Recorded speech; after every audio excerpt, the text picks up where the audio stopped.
తెలంగాణ రాష్ట్ర ప్రభుత్వం సింగరేణి యాజమాన్యం సంయుక్తంగా ప్రకటించిన సింగరేణి వార్షిక లాభాల వాటాలో కాంట్రాక్టు కార్మికులకు తీవ్ర అన్యాయం జరిగిందని యాజమాన్యం ప్రభుత్వ ద్వంద్వ వైఖరికి వ్యతిరేకంగా Singareni calories contract workers union IFTU Singareni వ్యాప్తంగా ఈ రోజు నిరసన కార్యక్రమానికి పిలుపునివ్వడం జరిగింది.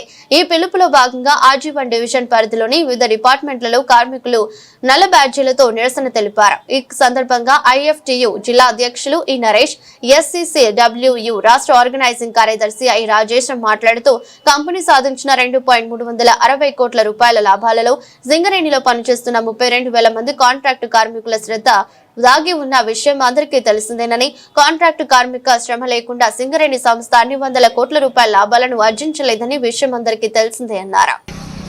ఈ వార్షిక లాభాల్లో వచ్చినటువంటి శాతంలో కాంట్రాక్టు కార్మికులకు కేవలం 500 రూపాయలు పెంచి అన్యాయం చేసినటువంటి పరిస్థితి కనబడతా ఉంది.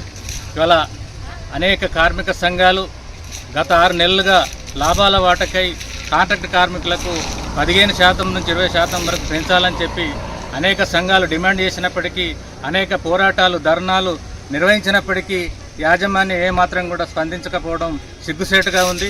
ఇవాళ కార్మికుల శ్రమతోటి ఇవాళ లాభాలు వస్తున్నటువంటి పరిస్థితిని మనం చూస్తూ ఉన్నాం. ఇవాళ మొత్తం కూడా సింగరేణి వ్యాప్తంగా ఉన్నటువంటి ఓబీలలో దాదాపు 12,000 మంది కాంట్రాక్ట్ కార్మికులు, ఇతర విభాగాలలో పనిచేస్తున్నటువంటి మొత్తం 32,000 మంది కార్మికులకు ఇవాళ తీవ్రమైనటువంటి నష్టం జరిగిందనేది మేము ఐఎఫ్టీగా మేము భావిస్తూ ఉన్నాం. ఇప్పటికైనా సింగరేణి యాజమాన్యం మరియు ప్రభుత్వం స్పందించి ఈ యొక్క కాంట్రాక్ట్ కార్మికులకు కనీసం 15% లాభాల వాటలో ఇవ్వాలని చెప్పి మేము ఐఎఫ్టీగా మేము డిమాండ్ చేస్తూ ఉన్నాం.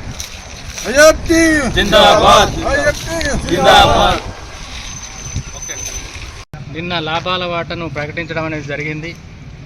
ఈ ప్రకటించిన దాంట్లో కాంట్రాక్ట్ కార్మికులను దృష్టిలో పెట్టుకోకుండా వాళ్ళ కేవలం 500 రూపాయలు ప్రకటించి ఇవాళ సింగరేణి యాజమాన్యం కానీ రాష్ట్ర ప్రభుత్వం కానీ చేతులు దులుపుకున్న విషయాన్ని గుర్తు చేస్తూ ఉన్నాం.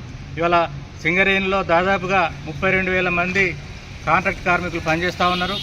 ఇవాళ ఓబీలలో 12,000 మంది, బయట 20,000 మంది పనిచేస్తూ ఉన్నారు. మొత్తం 32,000 మంది సింగరేణి వ్యాప్తంగా వివిధ విభాగాలలో పనిచేస్తున్నటువంటి ఈ కార్మికుల యొక్క శ్రమతోటి ఇవాళ లాభాలు సాధించారు. ఈ లాభాలలో కాంట్రాక్ట్ కార్మికులకు కనీసం ఒక 15% మేము అన్ని కార్మిక సంఘాలు అనేక ధర్నాలు, రస్తారోకోలు, ధర్నాలు చేసినప్పటికీ కూడా ఇవాళ యాజమాన్యం, రాష్ట్ర ప్రభుత్వం స్పందించకపోవడం సిగ్గుసేటుగా ఉంది. ఇప్పటికైనా రాష్ట్ర ప్రభుత్వం, సింగరేణి యాజమాన్యం వెంటనే స్పందించి కాంట్రాక్ట్ కార్మికులకు మొత్తం 15% లాభాల్లో వాటా ఇవ్వాలని చెప్పి ఐఎఫ్టీగా సింగరేణి కాలరీస్ కాంట్రాక్ట్ వర్కర్స్ యూనియన్గా మేము డిమాండ్ చేస్తూ ఉన్నాం.